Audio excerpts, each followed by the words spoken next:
இங்க இவரோட குழந்தையோட பேர் வைக்கிற ஃபங்க்ஷனுக்கு எல்லாம் வந்திருக்காங்க. அப்ப அவங்க ஒய்ஃப் கேக்குறாங்க அவங்க வந்துட்டாங்களான்னு சொல்லி. இல்ல வந்துட்டு இருக்காங்க, வெயிட் பண்றேன்னு சொல்றாங்க.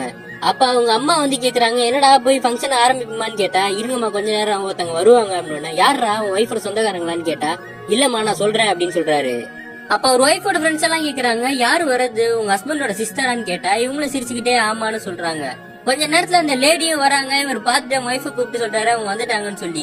இவங்களை கூப்பிட்டு ஸ்ட்ரெயிட்டா அந்த குழந்தை கிட்ட கூப்பிட்டு போறாங்க.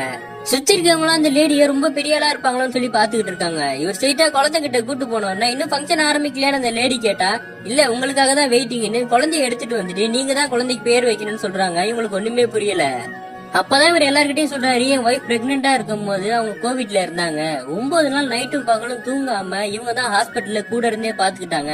என் குழந்தை உயிரை காப்பாத்தினதே நீங்க தான், அதனாலதான் அந்த பேரை நீங்க வைக்கணும்னு நினைக்கிறோம். இவங்களும் கண் கலங்கி போயிடுறாங்க. அவர் சொல்றாரு, இந்த லேடி மாதிரி ஆளுங்க எல்லாம் நர்ஸா இருக்கிறதுனால தான் நம்ம அவங்க எல்லாம் சிஸ்டர்னு உரிமையா கூப்பிடுறோம் போல இருக்கு அப்படின்னு. இவங்களும் குழந்தைய வாங்கிட்டு ஆசையா பேரை வச்சு முத்தமும் கொடுக்குறாங்க.